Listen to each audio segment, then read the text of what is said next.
One of the federal judges even accused Kristi Noem of being racist for wanting to overturn these protections. So, and remind us what we're looking at here. This was Del Rio, Texas, in September of 2021, when we had about 15 to 20,000 Haitians cross the border illegally and just set up camp under the international bridge there. Do you expect the administration to deport anyone who loses TPS status as a result of this ruling? Well, of course, if you no longer have status in this country, then you're supposed to be deported. They're eating the dogs. Eat the cat.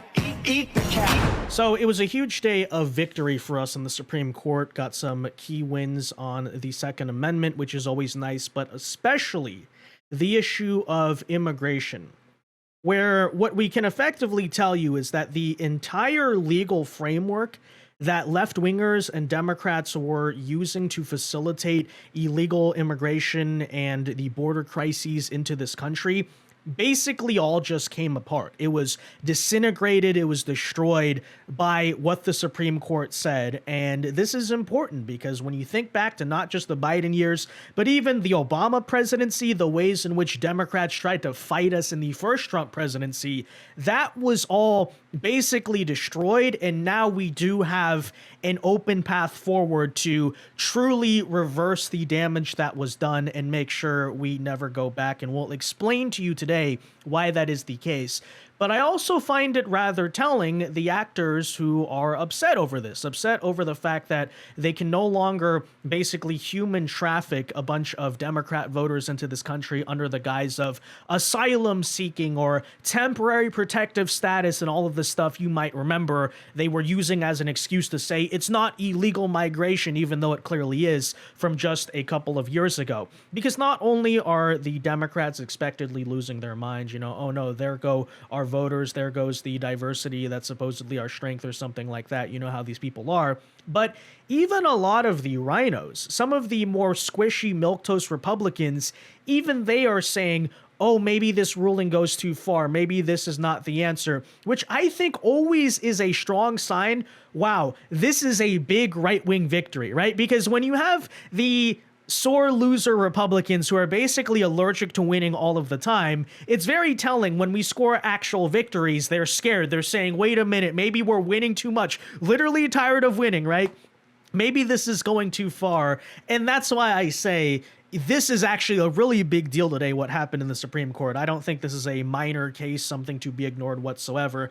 Now, granted, maybe this should all be taken with a grain of salt because it's currently being speculated that part of the reason we're getting so many conservative victories out of the Supreme Court is because they're about to rule against us on the birthright citizenship issue, which, you know, at that point, what are you going to do about it? We'll cross that bridge when we get there. First, though, I would like to celebrate the wins and tell you what they mean in today's video. So let's get into all of it. First, though, do us a favor. If you enjoy our content, make sure you hit that like button down below. Subscribe to the channel if you are new. That is the best way to support our work, and it also ensures that you can stay up to date with all of the latest news and coverage. And with that said, let's start with the border, okay? Because we obviously have the massive issue of illegal aliens living now in this country as a result of years of open borders. But obviously step one is going to be close the border, secure the border. Trump basically did do that as day one on as president, but it shouldn't exactly surprise anyone to find out that various different Democrat lawyers and NGO groups and just these absolute morons try to bring legal challenges against it, saying, hey, you know, it's a human right to cross any border you want and open borders and nobody's illegal on stolen land. And so therefore we want to go back to the Biden border crisis days, which I think it's also important to understand, no matter how much Democrats now sit there and love to play this moderate act where they say, oh, we believe in securing the border and deporting violent illegal criminals. It's just that Trump's going too far. You know, we're the sensible people. It's a good reminder. First of all, that's not true because we saw how you treated the border when you had the political power. And secondly, even under this administration, your people are trying to reinstate the Biden border regime, which is very important. And very important today that the Supreme Court basically struck that down, because what they ruled 6-3 here, siding with the Trump administration, is that non-citizens who show up to the southern border do not automatically count as asylum seekers under federal law and can be turned away. This is big. This is basically the Remain in Mexico policy now being upheld by the Supreme Court. And if you remember, back to the Biden years and even some of the Trump years, all this chaos with the migrant caravans, remember that? Remember the Democrats were trying to find ways to reverse the Remain in Mexico policy, is that a lot of the illegal immigration we see into this country is done under that very legal loophole of seeking asylum. Basically, you show up as an illegal, you turn yourself in as a Border Patrol officer, and you just claim you're seeking asylum. And because supposedly federal and humanitarian law says we have to accept all asylum seekers, you get to remain in the United States until your asylum case in court can be adjudicated, which the vast majority, probably 90 to 95% of these asylum claims are completely bogus and made up, but that's the entire point. And because a lot of the immigration courts are so backlogged, basically, if you remember catch and release, what they would do is, release them into America and say, hey, show up for your court date in 2 years, but for now you can live here, you can work here. And needless to say, these people basically vanish into the country. They were never showing up for the court dates. That's the entire point, right? This asylum thing has been a historic loophole to illegally migrate into the country. And what the Supreme Court, and by the way, a lot of Democrats tried to defend that. If you remember, even back to the VP debate in 2024, Tim Walz is saying, guys, they're not illegal aliens, they're asylum seekers. All this nonsense they kept playing. Well, we can officially finally say the Supreme Court struck that down and said, no, just because you show up as an illegal alien, and if you get caught by Border Patrol, say you're seeking asylum, it doesn't actually work that way. The United States does have the legal authority to turn you away at that very moment, especially under Remain in Mexico, right? You can go seek asylum in the first safe country to do so. It doesn't mean you have to walk all the way from the Darien Gap to here and then say, oh, I can only seek asylum at the border access point of the United States. And that's exactly what was upheld. And yes, a major win. Why?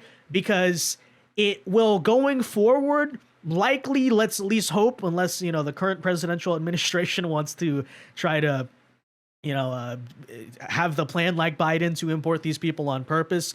But the scenes you saw under the Biden border crisis, legally speaking, do not have to happen again. And no Democrat, even going forward, if they take power again, will be able to use the excuse of, oh, I'm just following the federal law or what the courts say about this. No, that's their own conscious decision to then allow the mass migration into this country, which I would argue maybe puts them a lot more on the spot. And yeah, just a big win. And it proves indeed Trump's zero tolerance Remain in Mexico policy is indeed constitutional, and that stops another border crisis, at least for now, happening ever again. Very good news. But now, shifting away from the border, let's talk about the people in this country, because you may also recall the de facto amnesty that Biden handed out, the legal loophole likewise, that the Biden illegal aliens, and even, by the way, a lot of this stuff predates Biden, it's been around for a while, but that was being used to keep them in this country, something called temporary protective status. Have you ever heard of it? This is basically a presidential executive power that can, give you effectively this amnesty, right? To stay within the country for the time being, citing reasons that, oh, well, their home country is not safe or something like that. And it goes without saying that it's in the name, temporary protective status. That's what this thing was designed for. I think we played on this channel before, but we showed you like lawyers explaining the TPS issue from back in 2005 and even the Bush administration, where they're breaking down, hey, this is, for example, what TPS was designed for is to say, oh, maybe you're a tourist in the United States and there's a huge earthquake that breaks out in your home country or a natural disaster or something, and you have to stay in the United States a little bit longer than your visa. That's what TPS is for. And it's in the name, right? Temporary. It was never supposed to be this permanent amnesty that allows people to stay in the United States indefinitely, but that's exactly what it's been designed for. And yes, that's exactly what Biden gave to a bunch of Haitians, Syrians, a bunch of different people groups in order to justify keeping them in the country. Now, you may also remember that the Trump administration basically from day one started revoking a bunch of these TPS statuses to say, yeah, these people are illegal aliens. We're not going to continue this fake executive amnesty that was given to them. Temporary, again, the temporary is over. We're going to deport them. Of course, what happened is that a bunch of leftists tried to sue over this, and you may even remember a bunch of lower court federal judges leading to the left actually blocked the Trump administration from revoking very said TPS for various different reasons, which of course was always insane from the start. Because, you know, you can't really argue executive overreach when, first of all, President Biden gave the TPS to these people, which delineates what? It's an executive power that can be handed out for very arbitrary reasons. And by the way, maybe you could make a case legal challenges should have been brought against Biden being able to give that TPS, but still he did it. But then the moment Trump says, okay, I'm using that same executive power to revoke the TPS because guess what? It's not something forced by Congress. It's literally just at basically the president's discretion. When he took it away, they tried to say, no, you can't take away the TPS, even though we gave them the TPS using the same exact power and nothing in the law says you can't revoke TPS. So this was always ridiculous, but it's worth noting a lot of the deportations right now have been held up by the fact that the courts are trying to sue and block us over revoking the TPS, right? The temporary protected status. Even the New York Times, for example, published this very stupid opinion piece back in April stating the following, quote, I almost never predict Supreme Court outcomes, but Trump will lose this case in reference to this idea. So for whatever reason, liberals thought somehow they were going to win. Guess what? That did not happen. As a matter of fact, the Supreme Court indeed ruled today. Trump does have the executive authority to revoke temporary protective status, specifically for the Haitians and the Syrians. The Syrian civil war, first of all, is over. Why are they still here? Remember when we were told those are just refugees, and then it turns out they were never refugees because there's a new government there. Supposedly they were being persecuted by Assad, but they still want to stay here. And then Haitians as well. You probably recall back to 2024, the various different problems with, a lot of that migration that was coming. But worth noting as well, the Haitian refugee, it's not actually refugee, I should correct that. It's a different thing. It's not even that. It's TPS, right? The Haitian TPS status for some of these people has existed literally since the 1990s, for 20 to 30 years, which is self-explanatory. I guess in that case, it's not so temporary necessarily, is it? But here's also what's very important.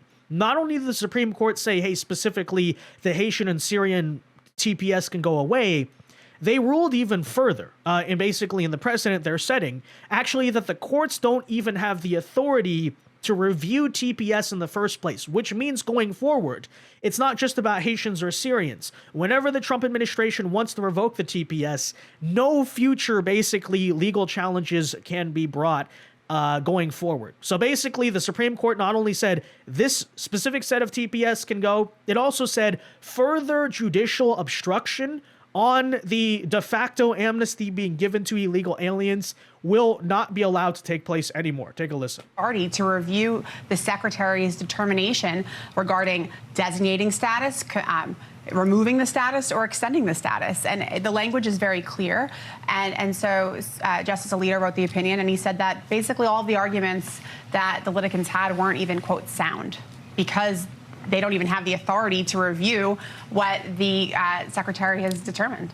And that's a big deal because it's basically saying that, hey, if TPS is an executive power, and basically the executive has pretty broad discretion to decide when, where, and how they want to implement that or revoke that, then the power belongs to the executive. No longer can you have some leftist judge just step in and say, oh, I disagree with your executive decision, therefore I'm going to say no. It's like, no, if the president has the ability to instate TPS with pretty broad strokes, so can the president also revoke it. And the courts, by and large, don't really have the ability to step in and interfere with the legitimate exercising of that power. And so, yes, a big executive win for Trump. Maybe there could be some concerns of, hey, well, in that case, will Democrats just hand out TPS to everyone they want? But I would point out, I mean, they already did that anyway. It was called the Biden presidency. So really, actually, I would argue the Supreme Court just told us today, we actually have the right to reverse that decision, thankfully, right? Thankfully. So there you have that. Supreme Court Justice Clarence Thomas, we know what a patriot this guy is, but he also further wrote in his opinion here stating that aliens have no equal protection rights against the federal government, which is also a very important statement. Because what it's basically arguing, you've heard a lot of this leftist grandstanding over due process, right? And they seem to believe that illegal aliens and immigration courts work exactly the same as, say, criminal justice, where the trial has to take 36 months and you need to be convicted of a crime by a jury of your peers, and only in that case. But in reality, that's not true, right? Immigration, and specifically the handling of illegal aliens especially, is largely an administrative and a civil matter, which is to say, yeah, like the legal system doesn't work the same way it does for, say, American citizens, and that's the way it's designed to be. That's how it actually works, because again, immigration in this case is not particularly a criminal matter. That's why the courts function differently. But why this is relevant is because leftists have basically been trying to turn the illegal immigration issue into a criminal court, which is to say, yeah, it's going to take forever. We wouldn't get any deportations done, right? Just drag the whole thing out because of the due process and all that. And basically, that's very important too. What Clarence Thomas is basically telling the Trump administration is, no, indeed, you do have the right to exercise speedy administrative deportations. It doesn't have to be this long freaking thing where Democrats are suing 24/7 and all this nonsense. So that's also another kind of subtle victory embedded in this ruling. Now, of course, we are getting the reactions of, first of all, let's start with MS Now and the Democrats, and specifically even some of the left-wing lawyers who were working on this case, because, of course, what they are now trying to argue, as left-wingers, I guess, do in every situation like this, they're now reverting back to, oh, the Supreme Court ruling is racist because blah, blah, blah, racism, very normal, typical stuff. No evidence of racial animus motivating the Trump administration to end the program. I mean, even if you can look past the fact that they are hiding behind judicial review, that piece of the decision seems pretty laughable. Yes, and I thought it was telling that the majority opinion doesn't quote the actual statements. But Justice Kagan in the dissent for herself and Justice Sotomayor and Jackson does quote them. He says they're poisoning the blood of the country. He talks about them eating cats and dogs, which is a 100-year-old racist trope. For this administration for this court to say that those statements don't even plausibly reflect racial animus is just preposterous. Well, a couple of things. I think that, first of all, tells you how weak the left-wing legal argument here actually was, because the Trump administration is basically saying this is an executive power. We have the right to exercise it. It's very technical, constitutionally grounded, all of those things. And then the leftist argument is just, no, you're being racist. Racism, right? It's like, that's usually what they do, even in non-legal debates where they're just losing, is they call you racist. And I'm not even making it up. That is literally what the left-wing lawyers here tried to do. And that's an actual argument they presented in court. They tried to say the revoking of TPS for the Haitian migrants was racially discriminatory. And the evidence they used is that, Trump said some stuff about Haitian immigration 2 years ago. And by the way, think about the insane legal precedent that's setting. Basically, if you've ever said anything quote unquote racist about mass migration and illegal migration, especially, that the left deems to be quote unquote racist, which would mean effectively all of us, anytime then you perform an immigration action, therefore we're going to do all these kind of mental gymnastics to say you're being racially discriminatory because we're attributing your motives. We believe this is what you think in your head, even though that's not, we don't have evidence of it. Therefore, you must stand down and accept mass open borders because otherwise it would be racially discriminatory to enforce immigration law in our country. That's kind of actually an insane thing to say. But actually, third point here I'd like to make as well, you know how we know it's not racially discriminatory too, by the way? Because Haitians are not the only people he's deporting or that he's been revoking temporary protective status for. And that's point number 3, strike 3 of why I find the legal argument here to be completely silly and ridiculous, because maybe you could try to argue discrimination if Trump was just going after the Haitians and then you connected the two to say, oh, well, we think he's racist against Haitians, even though I find that to be a bit of a stretch. Even then, okay. But if he's also revoking TPS from Hondurans and Syrians and Venezuelans and all these different groups of people, then clearly it's not discriminating against Haitians, right? And so that's the thing, is that when Trump is doing so many deportations and revoking so many different types of TPS, the discrimination argument doesn't even really make any sense. And at the end of the day, yeah, these people are seething. They're desperate. They were never correct on this issue. That's why they're going the racism, and just an overall great thing to witness, folks. What else can we say? We won. But as I hinted at in the beginning, even some of the squishy RINOs are starting to be a little upset over this. For example, we have Congressman Mike Lawler, who I will grant comes from a Democrat district, and so I understand how he has to be kind of moderate, but at the same time, I have to say the non-stop, constant pandering and surrendering he does to the left, especially on an issue like this, is, I would say, rather unnecessary and kind of disgraceful. But anyways, here's what he had to say. While I never disputed the ability of President Trump to end TPS, I strongly disagree with ending Haitian TPS at this time. That's right. This is a Republican congressman saying, oh, let's keep all of the Haitian illegals in the United States. Never mind the problems they cause for towns like, let's say, Springfield, Ohio. Because why? Well, first, the situation on the ground in Haiti is a humanitarian and political disaster and continues to warrant an extension. So that's what, the argument being made. Oh, well, Haiti is a complete failed state. It's a nightmare. That's why we should extend TPS. But here's the thing, is that Democrats have literally done this for 3 decades, okay? Haiti has been a failed state since the 1990s. So what Mike Lawler here, the Republican, is saying is going along exactly with the excuse they've used to keep these illegal aliens here and basically have them permanently residing in the United States. By the way, let's talk about birthright citizenship. How many of them now have been having anchor babies and staying in the country? It's literally just mass immigration. That's all that's happening. And the excuse, of course, again being used is that for the past 30 years, Haiti's been a failed state. Okay, but in that case, where is the temporary protective status, right? How long are we going to drag this all out for? Well, the answer is forever. The answer is forever. Because Haiti, in many ways, has never really been all that functional of a country or a civilization to begin with. It's sort of the Somalia of the Western Hemisphere, we could say, in many different ways.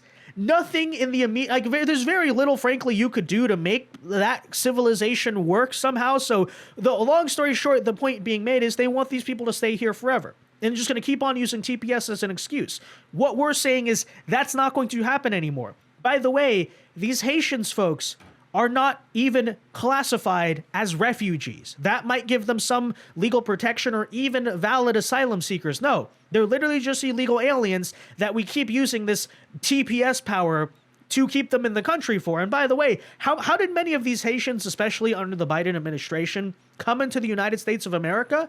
Through the southern border, which means through Mexico, which means if they have access to other countries, why are they not going to those other countries? Why must they stay here and go in the country where they can make the money and have the best opportunities, if not for the fact that, yeah, it's not truly refugee stuff going on. It's permanent immigration, which, okay, you could say America has permanent immigration pathways, but they're not using that. It's literally a mass fraud. They're basically defrauding the TPS and abusing it to stay in this country. And, very sad to see we have Republicans going along with that stuff.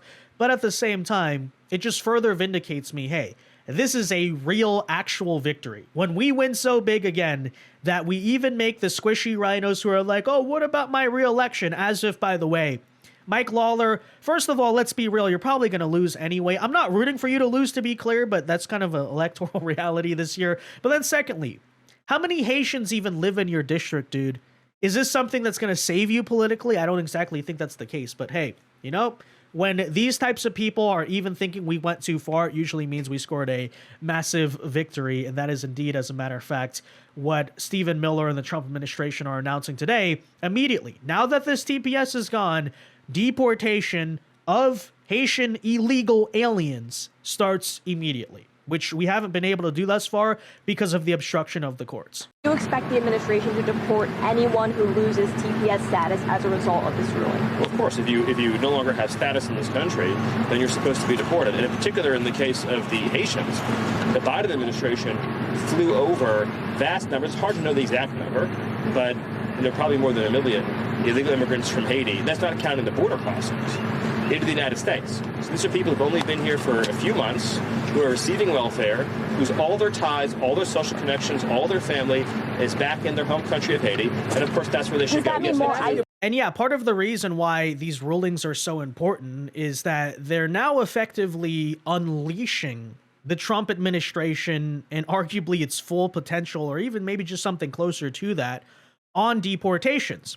And I feel it's important to actually address many of the misnomers we've heard from right-wing critics of the Trump administration, because I'm sure you've heard plenty of these people who try to say mass deportations are a lie. It's a broken promise. They're not happening. And we've tried to correct the record on this many times and explain, yes, obviously we need to have more deportations. At the same time, it's a falsehood. It's a misnomer to say that, for example, you hear this argument that, oh, Obama was deporting more people than Trump. That's not true. Obama was counting people turned away at the border as deportations, even though that's just technically considered a return. In terms of domestic deportations, which means going through the homeland and removing illegals from our country, Trump has already set the record for that in his first year by hundreds of thousands, okay? So it is actually the largest deportation operation in the history of this country. Again, does it need to be much more? Sure. But first of all, I think it's worth noting, hey, let's not ignore how much the courts have been standing in our way. I mean, basically, anytime we try to deport any illegal alien,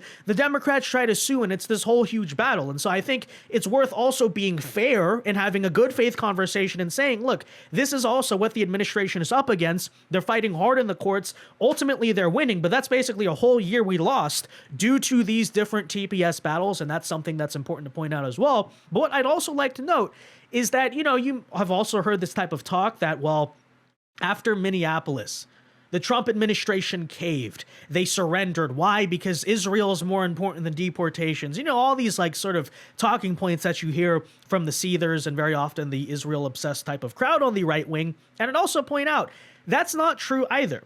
Because we just got the news as of the start of this week that Trump's ICE arrests and deportations have now hit about 900,000 people. And this is keeping in mind last year we had about 500,000 removal deportations. This is not counting things like self-deportation and other such things. This is, yes, ICE getting someone, nabbing them, deporting them from the country. It's about 500,000 last year. We're halfway through this year. And supposedly, right, the Trump administration caved, they gave up, they surrendered. Instead of just maybe taking a more quiet approach, no, they caved to the Democrats. Well, these numbers would now indicate we got 400,000 in this year alone, which means toward the end of the year, we're on track to almost nearly double what we achieved even in 2025, which does suggest, yes, the Trump administration did not forget about deportations. They didn't surrender them. Sure, again, we need to have more, absolutely. But I also think, not to sound like a snobby elitist, some people just don't understand how the U.S. government works, right? That deportations are actually difficult, they're expensive, they're costly. We get all of these lawsuits every time we try to do them, which is not me making excuses or trying to rationalize why the numbers are not higher, but I'm just trying to explain, right? This is not as politically or legally easy as some people like, we snap a finger, remove 40 million people from our country. It doesn't actually realistically work like that in practice, right? It's a difficult thing to do. And so while, yes, we should be putting up the pressure to call for more, let's not also be bad faith and act like, oh, it's so easy. The Trump is just refusing to do it or something. Or as if, by the way, he's not doing the most aggressive actual deportation campaign and deporting the most people of any presidency in the history of our country. We've broken down those numbers before, but there's a lot of misinformation spread about that. Again, Obama did not deport more people. That was mostly stuff happening at the southern border. This is happening, right? And so look, it's not nearly enough. I totally agree on that front. But that's also why it's important that we have to keep moving the momentum forward, which is also to say it's very dangerous for obvious reasons if Democrats win, because this is a political project that will take time. It turns out it was actually a lot easier for Democrats to import people into this country than it will be for us to remove them. And that kind of actually makes common sense when you just consider the logistics of each thing, right? So, yes, they did do a lot of damage to our country. It's going to take time, although we're making snail's pace progress to get that all done. But yes, that's also why, guys, those out there on the right wing saying, boycott the midterms, vote for Democrats, we don't care, burn it all down. Don't sit here and then tell me you care about this mass deportation or immigration issue. Because this is basically the first presidency that we have where we're doing the most legally, within the context of how, checks and balances and the U.S. government and all these things work, right? We're being as aggressive as we can. But clearly, if this is going to take time, you know what has to happen in the meantime? We have to keep winning elections. We have to keep building up political capital and political majorities, which is why we have to move ahead, right?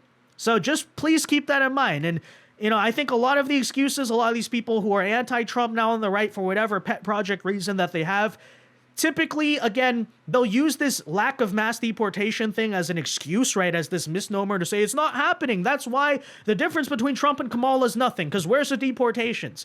That's not true. They're just lying about it. They're intentionally lying about it. Why? Because they ultimately want to burn everything down and hand it to the Democrats, and that's what it's about. So don't let these people lie to you or make up false numbers or even try to say, oh, where's the wall? What happened to the wall? I think we've covered this before on the channel, but they actually are building the wall as well. They have now new contracts being set up to build that. There's progress being made, so the wall's being built. Deportations, again, need to be happening more, sure, but at the extent to which we can, and it's, again, very difficult to do legally. Look at what the courts are doing, right? The extent to which we can, they are breaking records, okay? Progress is being made in that direction. So don't make perfect the enemy of good, although I'm not sure that's what these people are even doing because all they do is argue in bad faith. But anyways, nonetheless, guys, there you have it. Let me know your thoughts on this in the comment section down below. Be sure to leave a like on this video, subscribe to the channel if you are new, and until next time, God bless and peace.